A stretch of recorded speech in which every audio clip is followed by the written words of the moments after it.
இது வந்து துரோகத்தினால் ஏற்பட்ட சந்திப்பு அப்படி போன்ற பல விமர்சனங்கள் எடப்பாடி பழனிசாமி அவர்கள் தரப்பிலிருந்து வைக்கப்படுகிறது. ஆனால் உண்மையான துரோகி யாருன்னு டிடிவி தினகரன் சொன்னது தான் சரி அப்படின்னா இவர்கள் தரப்பிலிருந்து பார்க்கப்படுகிறது. என்ன விமர்சனங்கள் எப்படி பார்ப்பது? இந்த மூவர் சந்திப்பு மாற்றத்தை ஏற்படுத்த போகிறது அதிமுக? ஒரு மாற்றத்தை ஏற்படுத்தாது. கட்சி நிறுவனம் அதிமுக மீது போட்ட வழக்குகள் உபவிதி 5 சொல்கிறது என்னன்னு கேட்டிங்கன்னா, அதிமுகவினுடைய கட்சியினுடைய உபவிதி சொல்லுவது, கட்சியிலிருந்து ஒருவர் கட்சியின் மீது வழக்கு தொடுத்தால் அவர் கட்சியிலிருந்து நீக்கப்படுவார். அதுதான் இவ்வளவு நாளாக நடந்திருக்குது. இன்னொன்று, இவங்க 4.5 வருஷம் கழித்து இவங்க 3 பேர் ஒன்று சேர்றாங்க அப்படின்றது எதை காட்டுது என்றால், அதிமுக என்கிற மாபெரும் இயக்கம், புரட்சித் தலைவர் எம்ஜிஆரால் ஆரம்பிக்கப்பட்ட இயக்கம், இன்னைக்கு மாண்புமிகு எதிர்க்கட்சித் தலைவர் எடப்பாடி பழனிசாமி அவர்களிடம் சென்று விட்டது. அதனால் இனி நாம் தனித்தனியாக இருந்து பிரயோஜனம் இல்லை, ஒன்றா இருந்தாலும் பிரயோஜனம் இருக்குமா என்பதை மக்கள் தான் தீர்மானிப்பார்கள், நாமெல்லாம் தீர்மானிக்க முடியாது.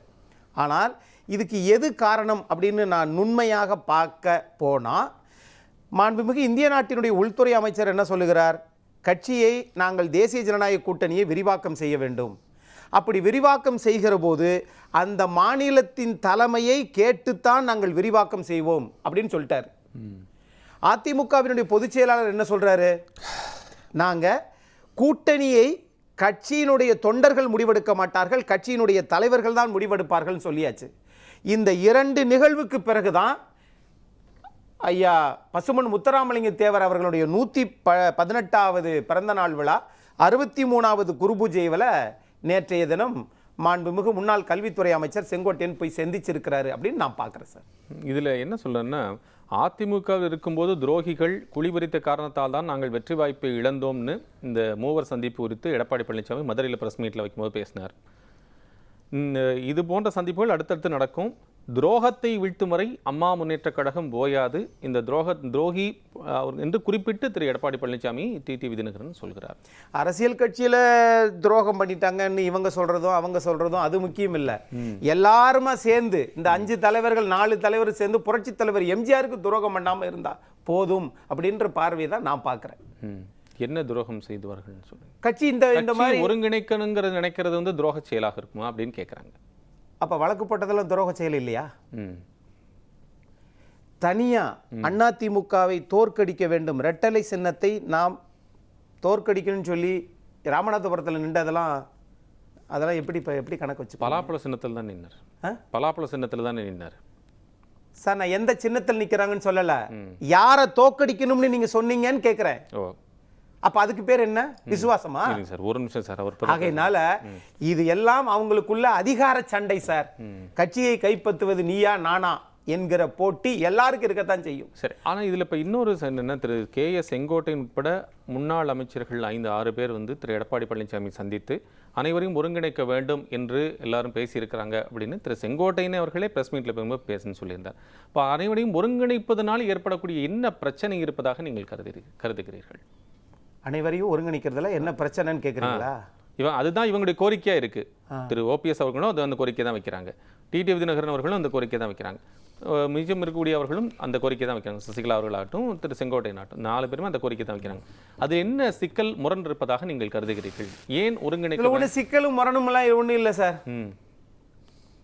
நீங்க வழக்கும் போட்டுக்கிருவீங்க, டெல்லியிலையும் உறவாடிக்கிருவீங்க, கட்சியிலிருந்து 85 மாவட்ட கழக செயலாளர் யாரும் உங்க பக்கம் வரமாட்டாங்க, பொதுக்குழு உறுப்பினர்கள் 2600 பேர் உங்கள்கிட்ட யாரும் வரமாட்டாங்க.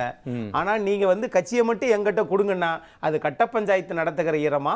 ஜனநாயகத்தில் 2026 ஆட்சியில் தனிப்பெரும்பான்மையுடன் வெற்றி பெற்று ஆட்சி அமைக்க வேண்டும் என்கிற லட்சியம் இரட்டை இலைக்கு இருக்குது.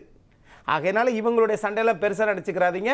அதிமுக என்கிற மாபெரும் இயக்கத்தை 2 பொதுக்குழு கூட்டுனவர் கட்சியை வழி நடத்தணுமா?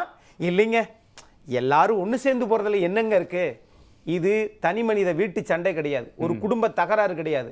ஒரு இயக்கம், ஒரு கட்சி, புரட்சி தலைவர் எம்ஜிஆரால் உருவாக்கப்பட்ட இயக்கத்தை இவங்கெல்லாம் யாருமே நேரடியாக புரட்சி தலைவரோட பழகினவரே இல்லை. அது தெரியுமா? திரு OPS அவர்கள் புரட்சி தலைவருக்கு தெரியுமா? திரு எடப்பாடி பழனிசாமி அவர்கள் புரட்சித் தலைவருக்கு தெரியுமா? ஜெயலலிதா அவர்களால் 3 முறை முதலமைச்சராக்கப்பட்டவர் இல்லையா ஓபிஎஸ் அவர்கள்? புரட்சித் தலைவர் பத்தி பேசும்போது ஜெயலலிதாவுக்கு போறீங்க. அவருடைய வழி அப்ப நான் ஜெயலலிதாவுக்கு பேச வந்தோம்னா புரட்சித் தலைவரை கேட்பீங்க. அவர் வழி வந்தவர் தானங்கறக்கா சொன்னேன். அது சரி, வழி வந்தவர் தானே. ஏன் ஓபிஎஸ் அவர்கள் தான் அடுத்த தலைவர் அப்படின்னு ஏன் சொல்லிட்டு போல?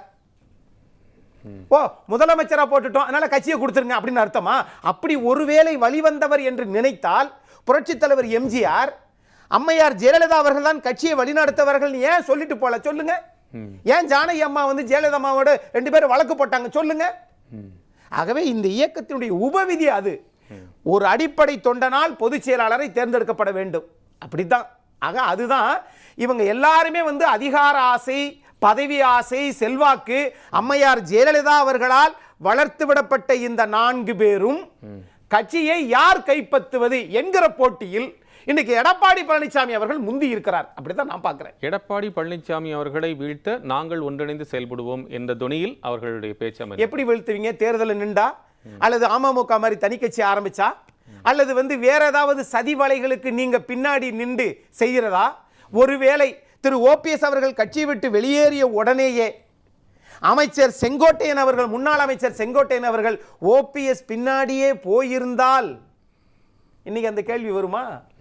ஏன் இப்ப போறாரு தெரியுமா? எம்எல்ஏ பதவி முடிஞ்சு போச்சு, இன்னொரு 4-5 மாசத்துல தேர்தல், அவ்வளவுதானே. நம்ம அங்கிட்டு போவோம். நான் கேட்கிறேன், நீங்க இப்ப போயிருக்கிறீங்களே, உங்களோடு திரு ஜேசிடி பிரபாகர் அவர்கள் ஓபிஎஸ் கூட போனாரே, அவர் இன்னைக்கு திரு ஓபிஎஸ் அவர்களோட இருக்கிறாரா? ஏன் இல்ல? ஏன் திரு மருது அழகராஜ் கொள்கை பரப்பு செயலாளராக திரு ஓபிஎஸ் அவர்களால் நியமிக்கப்பட்டாரே? அதிமுகவிலே இல்ல. இப்போ எது? அவர் அதிமுகவிலே இல்ல. இதுக்கு நான் பதிலே சொல்ல முடியாது. அதிமுக பத்தி பேசினா மாத்தி திமுகவுக்கு போயிட்டாருன்னு கேள்விக்கு வர்றீங்க. என்ன கேள்வி கேட்கறீங்கன்னு எனக்கே தெரியல சார். அக்னிஷன் சார், நீங்க சார் ஒரு நிமிஷம் சார். திரு ஓபிஎஸ் அவர்களால் கொள்கை பரப்பு செயலாளராக அறிவிக்கப்பட்டவர் யார்? சரி, மருது அழகராஜ். இன்னைக்கு அவர் ஓபிஎஸ் இருக்கிறாரா இல்லையா? இல்ல. அவர் அதைத்தான் நான் சொல்ல வந்தேன். அவர் அதிமுகவிலே இல்லைன்னா அவர் எங்க அதிமுகவில் இருந்தார் சொல்லுங்க? அவர் ஓபிஎஸ் இருந்தார் சார். ஓபிஎஸ் இருந்தவர் இன்னைக்கு அந்த கொள்கை பரப்பு செயலாளர் பதவி வேணான்ட்டு திமுக விட்டு போயிட்டாரு. ஓபிஎஸ் ஒருங்கிணைப்பாளராகத்தானே இருந்தார். அதற்கு பிறகாகத்தானே வெளியே வந்தார். அவர் அதிமுக இல்லை. இன்னைக்கு அவர் அந்த வழக்கின்படி அவருக்கு இல்லைங்கிறத எடுத்துக்கிட்டா கூட அவர் ஒருங்கிணைப்பாளராக அதிமுகவில் இல்லையா? முன்னாள் முதலமைச்சராக அதிமுகவில் இல்லையா? பிரச்சனையை நீங்களே முடிக்க விடாம பாத்துக்கிறீங்க. கேள்விதான் கேட்கல. அப்ப பாத்துக்குங்க, அதான் நல்லது. ஏன்னா நீங்க உயிர் கொடுத்தா தான் ஓபிஎஸ் போன்றவர்கள் உயிர் வாழ முடியும் அரசியலில். நீங்க கேள்வி கேக்குறீங்க. கேள்வி கேட்டா நீதியரசர் கேக்குறதுக்கு நீங்க பதில் சொல்லுங்க சார். தினேஷ் மகேஸ்வரி கொடுத்த தீர்ப்பை நீங்க படிச்சீங்களா படிக்கலையா? படிச்சேன். சொல்லுங்க. அதுல என்ன சொல்லி இருக்கு சொல்லுங்க சார். இல்ல என்ன சொல்ல வரீங்கன்னு சொல்லுங்க சார். நீங்க என்ன சார் கேக்குற கேள்வியே வேற மாதிரி விதண்ட விதமா கேட்டா பதில் சொல்ல முடியாது. அதுக்கு நான் என்ன விதண்ட ஒருங்கிணைப்பாளராக அவர் எப்படி இருக்கிறார் நீங்க சொல்லுங்க சார். ஒருங்கிணைப்பாளர் என்னவா இருக்கிறார்? நீங்க நெறியாளருக்கு எடுத்து கொடுக்காதீங்க, அவருக்கு தெரியும். இல்ல தீர்ப்பை சொல்லுங்கன்னு சொன்னா அதையே அவர்ட்ட சொல்றீங்க. அப்ப நீங்க சொல்ல முடியாது. நீங்க சொல்லுங்க. வழக்கறிஞர் நீங்க சொல்லுங்க. நான் சொல்றேன், நீங்க சொல்லுங்க. உங்களுக்கு தெரியுமா தெரியாதா? இல்ல நீங்க சொன்னா நான் தெரிஞ்சுக்கிறேன். தெரியுமா தெரியாதா? நீங்க சொல்றத நான் தெரிஞ்சுக்கிறேன். இல்ல உங்களுக்கு தெரியுமா தெரியாதா? நீங்க சொல்றத நான் தெரிஞ்சுக்கிறேன். எங்களுக்கு தெரியுமா தெரியாதா? நீங்க சொல்லுங்க, எனக்கு தெரியும். எல்லா வழக்கும் கீழாமை நீதிமன்றத்தில் இருக்க தீர்ப்புக்கு செல்லும். இதுக்கு என்ன தீர்ப்புக்கு இதுக்கு கட்டுப்படாதுங்கிற ஒரு வார்த்தை இருக்கு தெரியுமா? அதுல அது தெரியும்ல வழக்கறிஞருக்கு. நான் சொல்லி தெரிய வேண்டியதல்ல. புரிஞ்சுக்கிட்டுங்க. அந்த அதே ஆர்டரை நீங்க நல்லா புரிஞ்சிடுங்க. வேற அதனால பொதுச் செயலாளர்கள் ஆதரவாளருக்கு நான் ஒன்னு சொல்லவா? பொதுச் செயலாளர்கள் பொதுக்குழு கூட்டியது செல்லும்னு சொன்னாங்க அந்த தீர்ப்புல. தெரியுமா உங்களுக்கு? ஐயோ, அப்ப நாங்க பொதுக்குழுவும் கூட்ட மாட்டோம், ஏன் மதுரையில பொதுக்கூட்டமும் நடத்த மாட்டோம், கட்சியை மட்டும் எடப்பாடி என்கிட்ட விட்டு கொடுத்துட்டு போயிடணும்னா இது என்ன கோயம்பேடு காய்கறி சந்தையில கிலோ தக்காளியா? அது என்ன சார், அவருக்கு பொதுக்குழு தானே சார் கூட்டணும். செங்கோட்டை நீக்கியாச்சுல்ல, இனிமேல் நடக்கும். பொதுக்குழு செயற்குழு வரும், பொதுக்குழு கூட்டம் பாருங்க சார். ஒரு விவாதம் என்றால் விவாதத்திற்கு ஒரு தரம் இருக்கிறது, ரைட்டா? அதன்படிதான் நாங்க விவாதிக்க முடியும். எல்லாத்தையும் விரட்டி வருவதற்காக விவாதம் நடத்த நான் விரட்டலங்க, சரியா? ஆகவே இதுதான் யதார்த்தமான உண்மை. நீங்க மக்கள்கிட்ட கேளுங்க, அப்புறம் அரசியல் கட்சி தலைவர்கிட்ட கேளுங்க. நீங்க இன்றைக்கு நான் கேட்கிறேன், அதிமுகவிலை நீங்க கைப்பற்றணும் அப்படின்னா பசுமன் நிலைய அதிமுக அலுவலகம் இருக்குங்க. ஏங்க ஐயா தேவர் குருபூஜையில போய் நீங்க அரசியல் பண்றீங்கன்னா உங்கள் அடையாளம் என்ன தெரியுதா? மக்களுக்கு தெரியும். திரு சீனிவாசன் இல்ல இதுக்கு நான் சொல்லிட்டு நீங்க இது பண்ணுங்க. சொல்லுங்க. ஐயா தேவர் ஐயாவோட நினைவிடத்துல போய் அரசியல் பண்றாங்கன்னா அண்ணன் செங்கோட்டையன் அங்க இருக்காரு. அவர் கொங்குல சேர்ந்தவர். அவர் என்ன குறிக்கோளோட பேசுறாரு? பேசல. அதெல்லாம் என்ன குறிக்கோளோட பேசுறாரு? அலுவலகம் அதிமுக அலுவலகம் ஜாதி ராயப்பேட்டையில இருக்கா? ஒரு இடம் ராயப்பேட்டையில இருக்கா? நீங்க பசும்பொன்னில இருக்காங்க. அவர் பேசும்போது நான் அமைதியா இருக்கிறேன். ஆனா பேச தெரியாம ஓடுவாங்க. உண்மையை எடுத்து சொன்னா ஓடதான் செய்வாங்க. உண்மையை எடுத்து சொல்றதுக்கு கேட்கறதுக்கு முடியலன்னா நம்ம என்ன செய்ய முடியும்? நான் வந்து அவர் முடிச்சாச்சு பதில் பேசுறேன். நான் என்ன சொல்றேன் சார், அதாவது எல்லா வழக்கும் கீழாமை நீதிமன்றத்திலிருந்து வரக்கூடிய தீர்ப்பு தான். அதுக்கு எந்த இடைக்காலமும் எல்லாமே ஸ்டே தான், இடைக்கால தடை தான். எது நீதிபதி ஜெயச்சந்திர சார் கொடுத்தது மட்டும்தான் தீர்ப்பு. அதுக்கு புறவு வாங்கியிருக்காங்க. நான் என்ன கேட்கிறேன், ஒருங்கிணைப்பாளர் இணை ஒருங்கிணைப்பாளர் பதவி 2026 வரை தொண்டர்களால் தேர்ந்தெடுக்கப்பட்டது. அது செல்லாது, அது பண்ணாதுன்னு எங்கேயாவது இடைக்கால தடை வாங்கியிருக்காங்களா? வாங்காம நாங்க ஏன் சார் பொதுக்குழு கூட்டணும்? நீங்க அவசரப்பட்டு நான் ஓடி போய் முன்னாடி போய் உளுந்துக்கிட்டு இடைக்கால பொதுச் செயலாளர் இடைக்கால இது சொல்லிக்கிட்டு நீங்க உட்கார்ந்து இருந்து நீங்களே பொதுக்குழுவை கூட்டி புரட்சி தலைவர் வகுத்த விதியை மாற்றி நீங்க செயல்படுத்திக்கிட்டீங்க. எங்களுக்கு 2026 வரைக்கும் நீதிபதி ஜெயச்சந்திர சார் கொடுத்த தீர்ப்புல ஒருங்கிணைப்பாளர் இணை ஒருங்கிணைப்பாளர் பதவி காலாவதி ஆகிவிட்டதா? இல்லை. எடப்பாடி பழனிசாமியோட அபிடவிட்ல இருக்க எடுத்து படிங்க. இல்ல. அப்போ அவர் வந்து அதை விட்டுட்டாரு. பொதுக்குழு செல்லுமா, பொதுக்குழு செல்லாதா? பொதுக்குழு செல்லும்னா பொதுக்குழு தீர்மானம் செல்லும். இது எல்லாமே இன்ட்ரீம் பெட்டிஷன். நல்லா புரிஞ்சுருங்க சார். அதுல வந்து இந்த பாயிண்ட் 2026 வரைக்கும் தொண்டர்களால் தேர்ந்தெடுக்கப்பட்ட டிசம்பர் மாதம் 6ஆம் தேதி வரைக்கும் இருக்கிறது செல்லும்னு சொல்லி தான் நீதிபதி ஜெயச்சந்திர சார். இதுக்கு எங்கேயாவது எடப்பாடி பழனிசாமி போய் இடைக்கால தடை வாங்கியிருக்காரா? எங்கேயும் வாங்கல. அது செல்லாதுன்னு யாராவது சொல்லியிருக்காங்களா? சொல்லல. அது எங்களுக்கு பொறுத்த வரைக்கும் ஒருங்கிணைப்பாளருங்கிறது எங்களுக்கு இருக்கிற உத்தரவாதம். இதை வச்சுக்கிட்டு நாங்கள் ஏன் சார் பொதுக்குழு கூட்டணும்? அவர் ஒத்த ஆளா ஒரு பலாபல சின்னத்தை எடுத்துட்டு போய் நின்னாரு. அங்க உங்க ரெட்டையில சின்னத்தை கொடியும் வச்சுக்கிட்டு நீங்க டெபாசிட் தானே வாங்குறீங்க. டெபாசிட் வாங்க முடிஞ்சா உங்களால? நல்ல நீங்க புரிஞ்சுருங்க. டிடிவி போய் அதை வாங்குறீங்க. அதற்கு காரணம் யாருன்னு அவர் கேள்வி கேட்கிறார். சார் நான் என்ன சொல்றேன், எல்லாமே மக்கள் வந்து அதிமுக ஒருங்கிணைஞ்சு வந்தா ஏத்துக்கிடலான்னு ஒரு மனப்பான்மையில இருக்கிறாங்க. ஒருங்கிணைகள இவங்களுக்கு என்ன சார் தப்பு? ரெண்டாவது, இவர் சின்னத்தை எதிர்த்து நின்னாருன்னு சொல்றாரு. சார் புரட்சி தலைவர் காலத்துல அண்ணன் செம்மலை கூட எதிர்த்து தான் நின்னாரு. புரட்சி தலைவர் எம்ஜிஆர் ஒருத்தருக்கு ரெட்டையில சின்னத்தை கொடுத்துக்கிட்டு அவரை திரும்பி வாபஸ் வாங்கும்போது அவர் நான் கொடுக்க மாட்டேன்னு புரட்சி தலைவர்கிட்ட எதிர்த்து நின்னாரு. புரட்சி தலைவர் சிங்கம் சின்னத்தை ஒண்ணு கொண்டு வந்து விட்டாரு. இதுதான் வந்து அரசியல் களத்துல உள்ளது சார். இதை வந்து உடனே அப்படியாவது ஒரு அவரோட வெற்றி வந்து கட்சி ஒருங்கிணையாதான்னு சொல்லி தன்னை தானே வருத்திக்கிட்டவர் தான் அண்ணன் ஓபிஎஸ் அவர்கள். நல்ல புரிஞ்சுங்க.